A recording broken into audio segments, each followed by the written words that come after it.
সোমবার ফালাকাটা ব্লকের জটেশ্বর ২ নম্বর গ্রাম পঞ্চায়েতে অঞ্চলে একদিন কর্মসূচিতে সামিল হলেন আলিপুরদুয়ার জেলা পরিষদের সভাধিপতি শীলা দাস সরকার। এদিন সকালে ক্ষীরেরকোট এলাকায় এক মন্দিরে পুজো দিয়ে কর্মসূচির সূচনা করেন আলিপুরদুয়ার জেলা পরিষদের সভাধিপতি শীলা দাস সরকার। এদিনের কর্মসূচিতে উপস্থিত ছিলেন ফালাকাটা গ্রামীণ ব্লক তৃণমূল কংগ্রেসের সভাপতি সুভাষ চন্দ্র রায়, ছিলেন তৃণমূল নেতা সমরেশ পাল, দেবজিৎ পাল, নির্ঝর দত্ত সহ প্রমুখ। এদিন আলিপুরদুয়ার জেলা পরিষদের সভাধিপতি শীলা দাস সরকার সাধারণ মানুষের অভাব অভিযোগগুলি শোনেন। ওইটা কইলে ওমা লিখে নেবে, হ্যাঁ লিখে নিয়ে কিন্তু ওই আমার যে মুখ্যমন্ত্রী আছে ওটা জানাবে। ঠিক করে করবেন সব। আমাদের আজকে যে কর্মসূচি অঞ্চলে একদিন, সেই অঞ্চলে একদিন কর্মসূচির মধ্য দিয়ে আমাদের পিএসসিদের আগামী দিনের কর্মসূচি যে যাত্রা সেটা শুরু হবে আগামীকাল থেকেই। আজকে সেই কর্মসূচির সূচনা।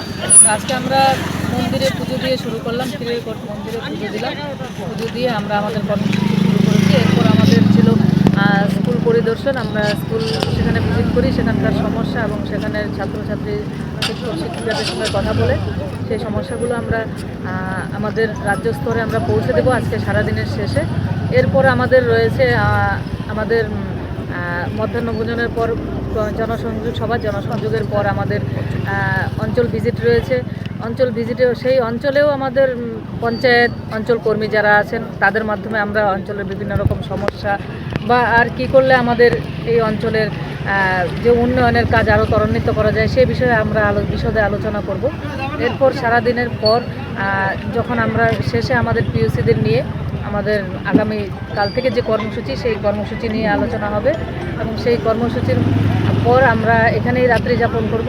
এবং মূলত আমাদের সারাদিনের যে সমস্যা এবং সারাদিনের যে দিদির যে প্রকল্পগুলি রয়েছে তা থেকে মানুষ কতটা উপকৃত হয়েছে এবং আরও যদি কেউ সেই প্রকল্প থেকে যদি কেউ বাদ যায় বা কোনো পরিষেবা থেকে যদি কেউ উপযুক্ত যারা উপভোক্তা আছে তারা যদি বাদ যায় তাহলে কেন বাদ গেছে সেই বিষয়গুলো আমরা লিপিবদ্ধ করব এবং সেগুলো পিওসিরা আগামী দিনে সমাধানের চেষ্টা করবেন এবং যেগুলো সমাধানের এখান থেকে হবে না সেগুলো আমরা রাজ্য স্তরে পৌঁছে দেব।